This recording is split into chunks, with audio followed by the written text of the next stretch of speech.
ভর্তা লাভার মানুষগুলোর মন ভর্তার মতনই নরম হয়। ভর্তা হলে আমার আর কিছু লাগে না, সে যেটাই ভর্তা হোক না কেন, বাট একটু ঝাল হতে হবে।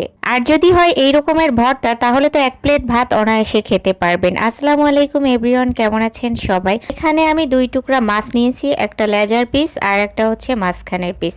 একটা কথা, সেটা হচ্ছে হাস্যকর হলেও সত্যি আমি মাছের নাম জানি না। যাই হোক, এখানে আমাকে লামিয়া হেল্প করতেছিল, ও পেঁয়াজ রসুন এগুলো কেটে কুটে দিচ্ছিল।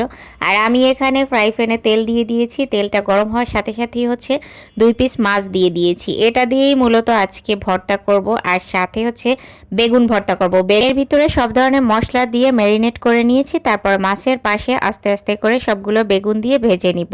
আমি আবার সবসময় ভর্তা করলে গোটা রসুন নেই, এখানে আমি 4 পিস রসুন নিয়েছি, এটাও হচ্ছে আমি এটার সাথে দিয়ে দিচ্ছি, কারণ এটাও আমি ভর্তা খেতে খুব বেশি পছন্দ করি। যাই হোক, এই কিন্তু আমার ভাজা টাজা পুরাটাই হচ্ছে ডান। এপিট ওপিট করে ভালো করে ভেজে নিয়েছি। ভর্তার মতো ভর্তা বানালে কে খাবে না বলেন? ভাত, সেটা বলেন, ভাত না খেয়ে তো উঠতেই পারবেন না। যাই হোক, আমার ভাজার শেষ, এরপরে আমি প্লেটে উঠাই নেই। আর এখানে অনেক বেশি করে কতগুলো শুকনা মরিচ নিয়েছি, আর এই শুকনা মরিচ দিয়েই হচ্ছে আমি 2 পদের ভর্তা করব। রসুন ভর্তাগুলো কে খেয়েছেন? হাত তোলেন, হাত না কমেন্টে জানালেই হবে। যাই হোক, আমার আবার রসুন ভর্তা খুব ভাল লাগে। এখানে এই যে মরিচ, তারপরে পেঁয়াজ কুচি, আর হচ্ছে ভর্তার জন্য যেগুলো ভেজে নিয়েছিলাম সেগুলোই এখন ভর্তা করব। মাছগুলা আমাকে লামিয়ে হেল্প করতেছে ভালো করে কাটা ছাড়ানোর জন্য। এই যে আমার কাটা ছাড়ানো শেষ, আর এখন আমি মরিচটা ভর্তা করব। লবণ দিয়েছি, এরপরে হাত দিয়ে একদম মেখে ঝেঁকে এটাকে, উফ এত সুন্দর ঘ্রাণ বের হয়েছে গাইস, মানে কি বলবো। আমার তো এখন যে ভয়েস দিতে আসছি, আমার আবার খেতে মন চাচ্ছে। আর যদি হয় খাঁটি সরিষার তেল, তাইলে তো কোনো কথাই নেই। মানে ভর্তাটা যে এত জম্পেশ হয়েছে, অনায়াসে আপনি 1 প্লেট ভাত একদম খেয়ে ফেলতে পারবেন, কোনো তাতে সন্দেহ নেই। এই মরিচ ভর্তাটা দেখেন কতটা লোভনীয় আর ইয়াম্মি লাগতেছে, মানে আমি এটার ঘ্রাণেই পাগল হয়ে গেছি।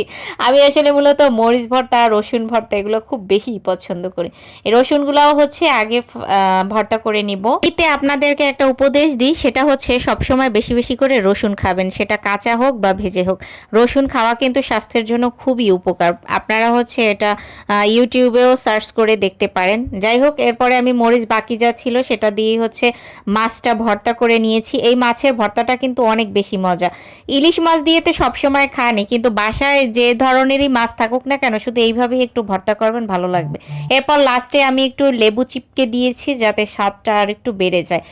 ধনিয়া পাতা দিলে আর একটু ভালো লাগতো, বাট আমাদের বাসায় আজকে ধনিয়া পাতা ছিল না, তাই এটা স্কিপ করছি। কিন্তু ধনিয়া পাতা দিলে একটা ঘ্রাণ আসে অন্যরকম, তখন স্বাদটাও আরও বেড়ে যায়। যাই হোক, মাছ ভর্তা শেষ, এরপরে আমি বেগুনটা যে ভেজে নিয়েছিলাম ওইটার ভিতরেই মরিচ ভর্তা দিয়ে ভালো করে হচ্ছে ভর্তা করে নিচ্ছি। ওফ, আমি ভর্তাগুলো যখন মাখতেছিলাম তখন মনে হচ্ছিল এত ঘ্রাণ আসতেছে, ভর্তা করা শেষেই দেন আমি খেতে বসে যাই তাড়াতাড়ি করে।